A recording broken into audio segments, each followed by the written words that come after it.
Hey there, welcome back to the channel. In today's video, I'm going to show you how I made some really simple cornhole boards for my mother-in-law for Mother's Day. And yes, this is exactly what she asked for Mother's Day. I don't think it's because she wants to play cornhole specifically, but more so that we have something to do when we're over at her place. She just likes to see us be entertained. In this build, I'm using two 8-foot long 2x10s for the frame instead of using 2x4s. I just find using 2x10s instead of 2x4s and cutting them down to the size that I need gives me a lot straighter wood than picking up any sort of 2x4. So I first ripped them down to 3.5 inches wide, as well as ripped a couple 2-inch wide support strips.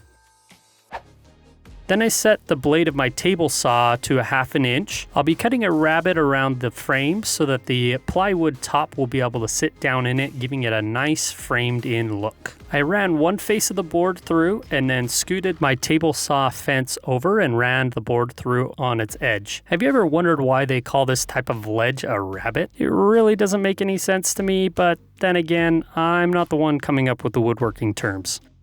I then repeated the exact same process with all of the boards that will make up the cornhole board frame. Then I took the boards over and cut 45-degree miters on all of the boards. If you don't know the dimension of a cornhole board is 48 inches long and 24 inches wide. That's regulation size. My board is 1/8 of an inch too short on the length and on the width to be considered regulation size. That's just how the lumber ended up working out when using those 8-foot long 2x10s.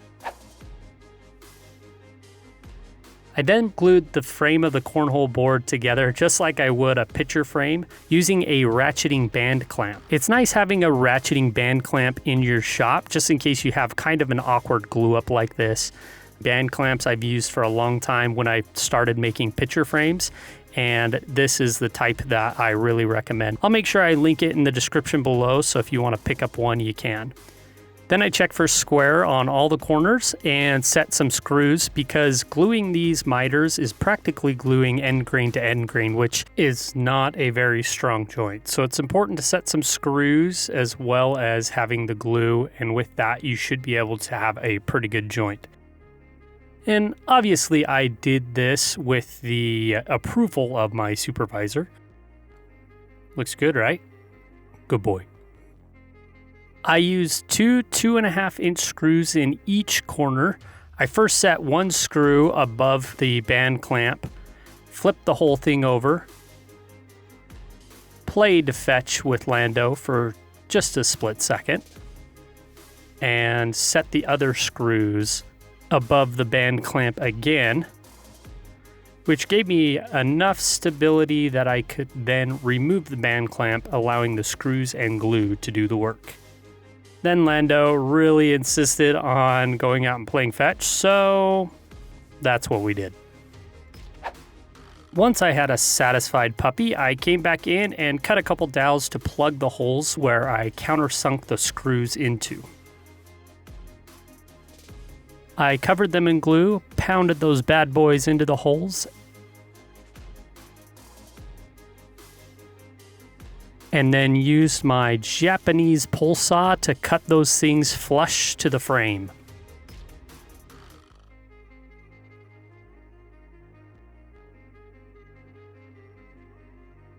Once the frame was all put together, it was time to attach some center supports. This will support the frame, but it also gives the plywood top a little bit of support. When those heavy beanbags hit it, it won't flex too much.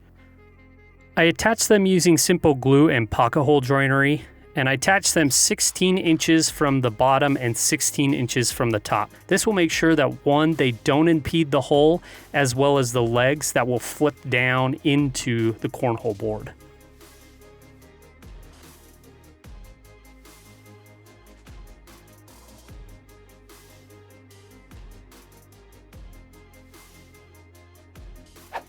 Then I cut the 1/2-inch Baltic birch for the top and started to work on the legs. Using the bottom of a spray can, I marked out the round portion and cut it on my bandsaw. Now, I definitely need to step up my bandsaw game. This is the only bandsaw I have, and it really struggles to make even these types of cuts.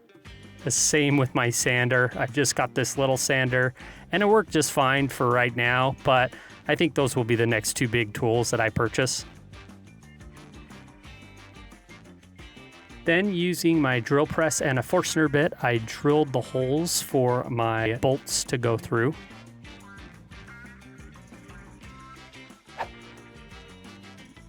With the top in, I flipped the whole thing over to drill the holes for where the legs would attach. Now I used a couple 1/2-inch shims from the bottom of the top as well as from the top of the frame and marked where the hole would hit the side. I then drilled a pilot hole through one side and drilled it back through the other side so I wouldn't have any tear out. Then I put the bowl through the hole and checked the fit and the rotation, and it was snug, but it was good. To cut the legs to their proper height, I first shimmed the board up to its proper height of 12 inches from the top to the ground, and then rotated the leg all the way back to the angle that I needed. I then marked it on the side of the 2x4. I removed the 2x4 and used that as a reference for the angle that I needed to cut. I then transferred that exact same angle to all the other legs and adjusted my miter to fit that angle and cut it properly. I then temporarily installed the legs just to check the fit, and would you know, they fit properly. They don't hit any of the supports in the middle and they rotate perfect, which is exactly what we wanted. I was so excited I actually had to flip it over and see what they look like on the stand, and the angle was perfect. This is the perfect method of making sure that you get the right angle and the right height. Next, it was time to cut the hole for the beanbags to be tossed through, because, you know, what is a cornhole board without a cornhole? Pretty philosophical if you think about it. The hole should be 9 inches down from the top and 6 inches in diameter, obviously center from both sides. I marked where the center of the hole would be and used my spring-loaded nail punch, and then used a compass to draw a 6-inch diameter hole. I wanted to make a 1.5-inch ring around the hole, so to do this I started by layering some frog tape around the hole and then used a little tool that's meant to cut out fabric circles to trim the hole where I'll spray paint this, creating a really fine looking 1.5-inch circle. I don't know why, but peeling off tape like this is really satisfying for me. Life is about finding the joy in the little things, right? The tape and the razor compass combo left a really clean cut circle. I then used my jigsaw to cut out the circle. If I was to do this again, I probably would do it differently. I might use a circle jig with my router just because I'd get a cleaner cut, but I didn't have a circle jig set up, so that's what I used. I then sanded it down and added a round over just to make it soft on the hands when you reach back through the hole to grab your beanbag. To paint this, I put some painter's paper over the top and then taped it back on, not impeding with the fine cut of the hole. And then I simply spray painted it. Now I'm using a blue because my mother-in-law and my father-in-law are big BYU fans. So this is going to be a blue and a gray combo for the BYU colors. And after the paint all dried, I just peeled off the tape. Again, this was super satisfying for me, seeing how clean cut the circle came out. And I was super satisfied with this method. It turned out really nice.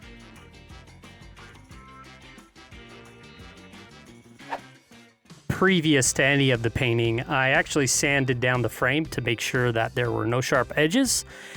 And then I wiped down the frame and prepped it all for spray painting.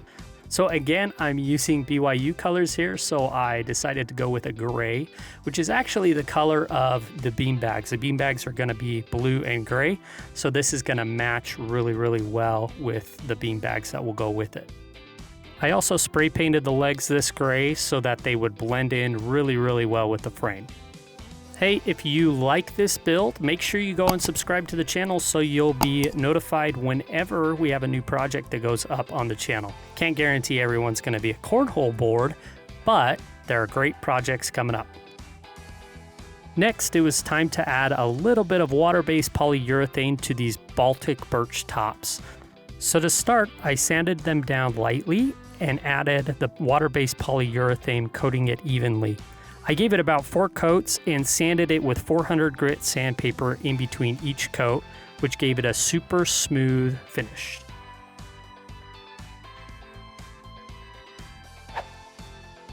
Once everything was dried and cured, it was time to attach the top to the frame. I used 2-part epoxy to glue this in.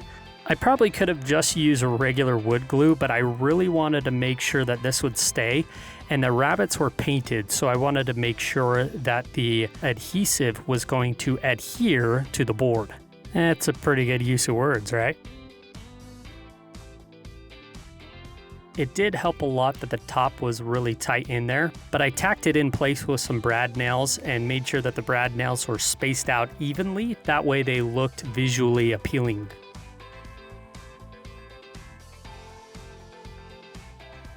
After giving the board a once-over, I flipped it over and attached the legs using the same method that I did before.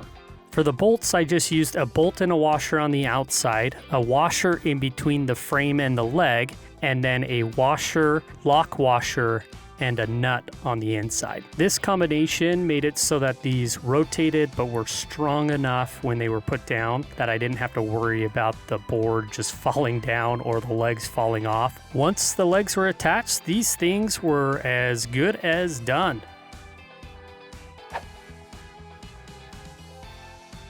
Man, I'm really happy with the way that these things turned out. I've wanted to make cornhole boards for a long time, but with us living in a townhome, it's really hard for us to find space to store these because they can be kind of big and bulky. Now I can just go over to my in-laws' house and play anytime I want. I'm excited to have these finished.